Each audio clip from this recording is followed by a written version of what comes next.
guys, bismillahirrahmanirrahim. Assalamualaikum warahmatullahi wabarakatuh. Perkenalkan, nama saya Rizky Suryaningsi dengan NIM 22020600065 dari kelas Manajemen Pendidikan Islam kelas 1C. Pembuatan video kali ini untuk memenuhi salah satu tugas mata kuliah manajemen kelas dengan dosen pengampu Bapak Ali Nahruddin Tanal, SPD, MPD. Adapun materi yang akan saya sampaikan kali ini yakni manajemen kelas dan manajemen pendidikan. Memiliki hubungan yang bersifat substansif, manajemen kelas merupakan substansi dari manajemen kurikulum, sedangkan manajemen kurikulum substansi dari manajemen pendidikan. Adapun konsep manajemen kelas, yang pertama, manajemen kelas dipandang sebagai proses untuk mengontrol tingkah laku siswa agar tidak melanggar tata tertib di kelas. Yang kedua, kelas manajemen kelas dan manajemen pendidikan memiliki hubungan yang bersifat substansif dari manajemen kurikulum, sedangkan manajemen kurikulum substansi dari manajemen pendidikan. Adapun konsep manajemen kelas, pertama, manajemen kelas dipandang sebagai proses untuk mengontrol tingkah laku siswa agar tidak melanggar tata tertib di kelas. Yang kedua, manajemen kelas didasarkan atas pandangan yang bersifat permisif, dan yang ketiga, manajemen kelas didasarkan atas prinsip-prinsip pengubahan tingkah laku. Dan yang keempat, manajemen kelas dipandang sebagai proses penciptaan emosional yang positif. Yang kelima, manajemen kelas, tindakan kelas bertolak dari pandangan bahwa kelas merupakan sistem sosial. Ruang lingkup kegiatan manajemen kelas. Yang pertama ialah pembinaan disiplin siswa. Yang kedua, pembinaan iklim sosial kelas. Yang ketiga, pembinaan iklim emosional kelas. Dan yang keempat, pengembangan lingkungan fisik kelas. Adapun tujuan manajemen kelas yakni tujuan umum kegiatan manajemen kelas adalah untuk menciptakan kondisi kelas yang kondusif bagi produktivitas kegiatan pembelajaran. Kondisi kelas yang dimaksud meliputi selanjutnya artikel kedua, manajemen kelas. Perlunya kemampuan mengelola kelas yang dimiliki oleh seorang guru, karena pembelajaran adalah proses membantu siswa belajar yang ditandai dengan perubahan perilaku baik dan aspek kognitif maupun psikomotorik. Selanjutnya, kita dapat menyimak berbagai pendekatan pengelolaan kelas yang diungkapkan Sunario pada tahun 1989 secara sederhana, yakni yang pertama, pendekatan kekuasaan, yang kedua, pendekatan ancaman, ketiga, pendekatan kebebasan, yang keempat, pendekatan riset, yang kelima, pendekatan pengajaran, dan yang keenam, pendekatan perubahan tingkah laku, dan yang ketujuh, pendekatan sosial emosional, yang kedelapan, pendekatan proses kelompok, dan yang kesembilan, pendekatan pluralistik. Jadi kesimpulannya ialah proses pembelajaran akan selalu berlangsung dalam suatu adegan kelas, perlu diciptakan dan dikembangkan sehingga menjadi wahana bagi berlangsungnya pembelajaran yang efektif. Hal ini tentu saja harus didukung oleh kemampuan guru dalam mengelola kelas manajemen. Kelas selalu dituntut dalam setiap hari pada setiap sesi pembelajaran agar berjalan sesuai dengan artikel pertama yakni manajemen kelas dan manajemen pendidikan. Memiliki hubungan yang bersifat substansif dari manajemen kurikulum, sedangkan manajemen kurikulum substansi dari manajemen pendidikan. Adapun konsep manajemen kelas, pertama, manajemen kelas dipandang sebagai proses untuk mengontrol tingkah laku siswa agar tidak melanggar tata tertib di kelas.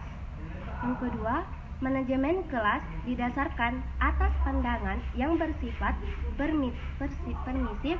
Dan yang ketiga, manajemen kelas didasarkan atas prinsip-prinsip pengubahan tingkah laku. Dan yang keempat, manajemen kelas dipandang sebagai proses penciptaan emosional yang positif. Yang kelima, manajemen kelas, tindakan kelas bertolak dari pandangan bahwa kelas merupakan sistem sosial. Ruang lingkup kegiatan manajemen kelas. Yang pertama ialah pembinaan disiplin siswa. Yang kedua, pembinaan iklim sosial kelas. Yang ketiga, pembinaan iklim emosional kelas. Dan yang keempat, pengembangan lingkungan fisik kelas. Adapun tujuan manajemen kelas yakni tujuan umum kegiatan manajemen kelas adalah untuk menciptakan kondisi kelas yang kondusif bagi produktivitas kegiatan pembelajaran. Kondisi kelas yang dimaksud meliputi Artikel ketiga, manajemen perilaku kelas, solusi kesalahan umum dan apa yang harus kita lakukan. Masalah pertama, mendefinisikan perilaku buruk dan tampilannya. Pembahasannya, saat mencoba mengubah perilaku buruk, kita sering mendeskripsikannya hanya dengan tampilannya saja. Misalnya, berteriak, memukul, keluar dari tempat duduk. Mendefinisikan perilaku buruk dari tampilannya hanya memberikan gambaran yang tidak lengkap tentang perilaku tersebut. Nah, hal itu memberitahukan kita sedikit tentang mengapa itu terjadi dan tidak banyak membantu dalam upaya perubahan perilaku kita. Misalnya, seorang siswa tidak mengerjakan tugas adalah masalah kelas yang umum. Masalah yang kedua, bertanya, mengapa Anda melakukan itu? Pembahasannya, meskipun kita tidak tergoda, bukanlah ide yang baik untuk bertanya kepada siswa kita. Mengapa Anda melakukan itu? Yang pertama, seringkali siswa kita tidak mengetahui alasan mengapa mereka berperilaku buruk. Yang kedua, kita sering tidak menyukai jawaban mereka. Misalnya, jika faktor bermain di mejanya selama pembelajaran kami dan kami bertanya, mengapa dia hanya akan berkata, karena pelajaran ini sangat membosankan. Kami tidak akan senang dan alih-alih nilai perilaku secara langsung untuk menentukan fungsinya. Fungsi dan perilaku adalah tujuan melayani siswa, yaitu apa yang siswa dapatkan dari itu. Seperti yang dinyatakan sebelumnya, sebagian besar perilaku buruk melayani fungsi mendapatkan atau menghindari untuk menentukan fungsi perilaku. Nah, jika pendekatan tidak berhasil, cobalah lebih keras. Pembahasannya, ketika pendekatan manajemen tidak berhasil, kecenderungan pertama kita adalah berusaha lebih keras. Masalahnya adalah kita paling sering berusaha lebih keras secara negatif. Ketika suatu pendekatan tidak berhasil, alih-alih berusaha lebih keras, kita harus mencoba cara lain. Beberapa contohnya termasuk pengalihan verbal, kontrol kedekatan, memperkuat perilaku yang tidak sesuai, mengubah tugas akademik, dan memberikan isyarat untuk petunjuk tambahan. Masalah yang keempat, melanggar prinsip aturan yang baik. Aturan kelas memainkan peran penting dalam pengelolaan kelas yang efektif. Namun, aturan saja memberikan pengaruh yang kecil terhadap perilaku siswa. Ada beberapa aturan untuk penetapan. Aturan yang jika diikuti membantu menciptakan kelas yang teratur dan produktif, yang mengajarkan keterampilan sosial yang sesuai dengan kurikulum akademik. Kesalahan yang kelima, memperlakukan semua perilaku buruk sebagai tidak boleh dilakukan ketika siswa berkelakuan buruk. Seringkali tampak seolah-olah itu semata-mata masalah motivasi. Kadang-kadang ini benar. Pada kesempatan tersebut, kita perlu meningkatkan penguatan untuk perilaku yang sesuai dan menghilangkannya untuk perilaku yang tidak sesuai. Namun, beberapa perilaku buruk disebabkan oleh kurangnya keterampilan yang tepat. Bukan karena kurangnya motivasi, kami menyebut perilaku ini tidak bisa dilakukan.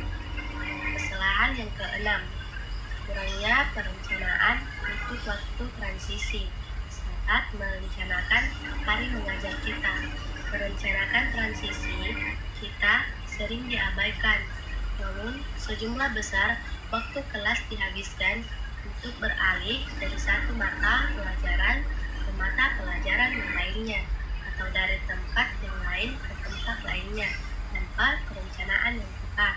Transisi dapat menjadi salah satu waktu yang paling membuat frustasi bagi para guru. Saat-saat ini tampaknya mengundang masalah perilaku. Mengapa? Kadang-kadang siswa tidak siap untuk transisi. Harapan yang tidak konsisten menyebabkan masalah transisi. Selain itu, karena kita sering bertransisi dengan siswa, perhatian kita teralihkan dari mereka, membuat transisi lebih lama dan bahkan mengundang lebih banyak perilaku buruk. Kesalahan yang ketujuh, mengabaikan semua atau tidak sama sekali, bisa menjadi alat yang berharga dalam mengurangi perilaku buruk bila digunakan dengan strategi membangun perilaku, namun sulit bagi banyak dari kita untuk menentukannya. Kedelapan, manajemen kelas. Perilaku mana yang harus diabaikan dan mana yang harus diperhatikan. Kita cenderung mengabaikan secara ekstrim. Dengan mengabaikannya, hampir semua itu perilaku buruk atau tidak sama sekali. Tidak ada yang efektif. Kesalahan yang kedelapan, penggunaan time out yang berlebihan dan penyalahgunaannya. Time out terjadi ketika seorang guru mengeluarkan seseorang siswa untuk waktu tertentu, baik dari kesempatan untuk menerima penguatan. Ada beberapa strategi time out, mulai dari pengabaian singkat di kelas hingga menempatkan siswa di area terpencil. Kami tergoda untuk menggunakan waktu menyendiri secara berlebihan, karena di mana itu akan menghasilkan penangguhan hukuman bagi siswa yang bermasalah. Terkadang kami menyalahgunakan waktu istirahat dengan secara tidak sengaja, memperkuat perilaku buruk saat menggunakan prosedur. Adapun kesalahan yang ke-9, yakni harapan dan konsekuensi yang tidak konsisten bagi siswa, yang sering diberikan sinyal kecampuran tentang apa yang diharapkan dan apa yang tidak terjadi. Jika mereka tidak memenuhi harapan tersebut, apakah harapan yang tidak konsisten menyebabkan kebingungan dan frustasi siswa. Konsekuensi yang tidak konsisten mempertahankan perilaku buruk dan bahkan dapat menyebabkan perilaku tersebut terjadi sehingga lebih sering atau manajemen sangat. Selain itu, kita mendapati diri sendiri kita harus terus-menerus mengingatkan dan mengancam yang pada gilirannya meningkatkan rasa frustasi kita. Kesalahan yang terakhir, yakni kesalahan yang 10, memandang diri sendiri sebagai satu-satunya pengelola kelas. Mengelola perilaku kelas mungkin lebih menantang hari ini daripada sebelumnya. Banyak guru yang menghadapi ukuran kelas yang lebih besar. Lebih banyak siswa yang berasal dari rumah yang penuh tekanan dan kacau, dan keragaman yang meningkatkan dalam kemampuan dan budaya siswa. Grossman 2004. Namun, banyak dari kita bertekad untuk mengatur sendiri perilaku kelas. Lagi pula, berkolaborasi dengan orang lain membutuhkan waktu dan energi untuk membangun hubungan baik dan mencapai konsekuensi tentang prioritas dan strategi perubahan perilaku. Itu sangat menggoda hanya untuk terus maju, meskipun melakukannya sendiri mungkin tampak seperti ide yang bagus dalam jangka pendek. Dalam jangka panjang, kita cenderung kehabisan tenaga dan kehilangan keefektifan kita. Sekian yang bisa saya sampaikan. Jika ada kekurangan, saya mohon maaf yang sebesar-besarnya. Semoga apa yang saya sampaikan berguna untuk diri saya sendiri dan banyak orang pada khususnya. Selamat siang dan terima kasih. Saya akhiri dengan ucapan Assalamualaikum warahmatullahi wabarakatuh.